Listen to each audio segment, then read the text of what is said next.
बचपन से आपने सुना होगा कि अगर अच्छे मार्क्स लाने हैं तो कम से कम 8 से 10 घंटा पढ़ना ज़रूरी है। ये भी सुना होगा कि जितना ज़्यादा पढ़ोगे उतना ज़्यादा मार्क्स लाओगे। But I highly disagree. बचपन से मुझे सब चीज़ें ट्राई करने का शौक़ है। जब हम नेचुरल्स आइसक्रीम खाने जाते थे तो आई यूज़ टू मेक श्योर कि मैं सारे फ्लेवर्स पहले टेस्ट करूँ और फिर अपने फेवरेट फ्लेवर पे आके सेटल हो जाऊँ। सिमिलरली मुझे लाइफ में भी हर एक चीज़ टेस्ट करनी थी। मुझे सिर्फ पढ़ाई में अच्छा नहीं होना था, मुझे पढ़ाई में भी अच्छा होना था, स्पोर्ट्स में भी अच्छा होना था, मुझे लीडरशिप में भी अच्छा होना था, म्यूज़िक में भी अच्छा होना था।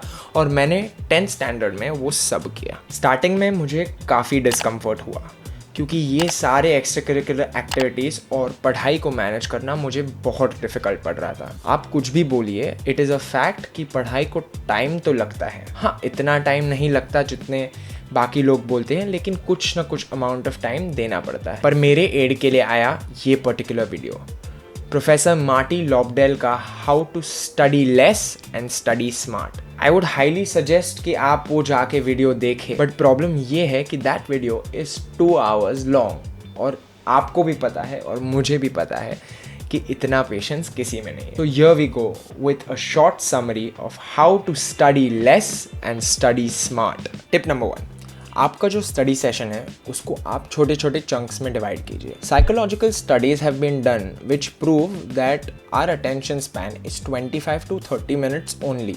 उसके बाद जो भी हम पढ़ते हैं वो बाउंसर जाता है। तो simply studying more is very ineffective. What you need to do is study for 25 minutes and then take a 5-minute break. Study for 25 minutes and then take a 5-minute break, and then study for 25 minutes and take a 15-minute break. This is called the Pomodoro technique. Tip number 2, once you're done studying for the day, make sure to reward yourself. It is proven that anything that we do that is rewarded, we do again. And anything that we do is punished, we tend to not do again. So एक बार आपके दिन का पढ़ाई हो जाए तो आप अपने आप को एक tangible reward दीजिए। मैं क्या करता था, मेरे ट्यूशन्स ख़त्म हो जाते थे, उसके बाद मैं हर बार बाहर से कुछ खाने को लेता था, because food is my way of rewarding myself. ऐसे आप अपने आप के लिए कोई tangible reward सेट कीजिए। जैसे आप वीडियो गेम खेल सकते हैं, 1 घंटा नेटफ्लिक्स देख सकते हैं, या खुद को टेस्टी खाना दे सकते हैं। Number 3, anything that you study falls into 2 categories.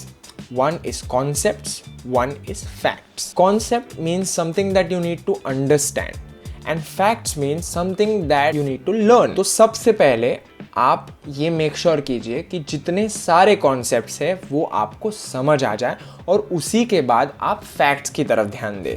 बहुत से स्टूडेंट्स क्या करते हैं कि बैठते हैं सिर्फ फैक्ट्स लर्न करने के लिए without even understanding the concept behind it. इससे स्टडिंग थोड़ी स्लो हो जाती है और बोरिंग हो जाती है। Tip number 4, once you learn and understand the concept, make sure to test yourself actively and try to recall it actively. बहुत से स्टूडेंट्स क्या करते हैं, टेक्स्ट बुक खोल के बैठते हैं, हाथ में हाइलाइटर लेते हैं और पूरा मार्क कर देते हैं और नेक्स्ट टाइम जब भी खोलते हैं और देखते हैं कि ओ ये हाइलाइटेड है, ओ ये हाइलाइटेड है, मुझे ये आता है। वो हमें आता नहीं है, वो हमें रिकग्नाइज करना आता है। There is a difference between recognising and recalling. Our brain is very good at recognising. If we don't see someone for a very long time, even if that person comes up tomorrow in front of you, you will be able to recognize that person 99% of the time. But recalling means trying to remember without getting any cue. Step number 5, जो आपने पढ़ा है उसे summarise कीजिए अपने words में और किसी और को सिखाइए। इसे हम कहते हैं द फाइनमैन टेक्निक, जिसके ऊपर मैंने ऑलरेडी एक डिटेल्ड वीडियो बना लिया है। तो इस वीडियो को ख़त्म करने के बाद आई बटन पे क्लिक कर दीजिए और आपको वो रीडायरेक्ट कर देगा to that particular video. And finally number 6, किसी चीज़ को मेमोराइज करने के लिए ब्रूट फोर्स का मत यूज़ कीजिए। आप अलग अलग टेक्निक्स का यूज़ कीजिए जिससे आप मेमोराइज कर सकें आसानी से। Some of these techniques are acronyms, coined sayings and image association. एक बहुत ही फेमस एक्रोनिम का एग्जाम्पल है विबग्योर, जो रेनबो के कलर्स को याद करने के लिए बहुत ही यूज़फुल है। ऐसे काफ़ी सारे सब्जेक्ट्स में काफ़ी सारे एक्रोनिम्स हैं जो आपको गूगल बाबा पर मिल जाएंगे। And the second one is coined sayings. इसका बहुत ही फेमस एग्जाम्पल है, my very educated mother just served us noodles, mercury, Venus, earth, Mars etcetera etcetera etcetera को याद करने के लिए। And the last one is image associations. Image association का मतलब है किसी भी फैक्ट को याद करने के लिए उसे एक इमेज के साथ जोड़ दो। ये साइंटिफिकली प्रूवन है कि हमारा ब्रेन वर्ड्स से ज़्यादा पिक्चर्स को ज़्यादा याद रखता है। आप किसी भी कॉन्सेप्ट के बारे में अपने माइंड में एक इमेज क्रिएट कर लीजिए, एक स्टोरी क्रिएट कर लीजिए। स्टोरी जितनी ज़्यादा बिजार होगी उतना ज़्यादा आपको याद करने में आसानी होगी। For example, Group 1A of the periodic table is H, Li, Na, K, Rb, Cs and Fr. These are the names of the elements. अभी ये याद करने के लिए हमें एक स्टोरी बताई गई थी। एक लड़की थी, वो लड़की का नाम था लीना। लीना गई लैब में और उसने ब्लड टेस्ट कराए।